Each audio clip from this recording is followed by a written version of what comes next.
Hey all, it's the Home Hack Handyman here with a quick tip for you today on how to protect your house from flooding. Many local hardware stores sell this temporary downpipe.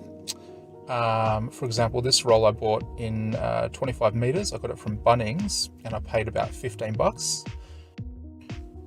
So what you do is cut them into strips for the size that you need to sort of block the water, get it away from your house. Tape up and seal one end, like fold it a few times, maybe use electrical tape, something like that. And then fill it up with water, about 50 to 75%. You don't want it completely full. And then go ahead and tape up the other end as well. All right, now just place it wherever you got flooding or wherever you want to deflect the water away from your house. And you'll find it's quite effective as a little sort of hack to stop water from getting to your house, especially if you don't have a lot of time to sandbag or something like that. Yeah, so see how you go. It worked for me. Hope it works for you too.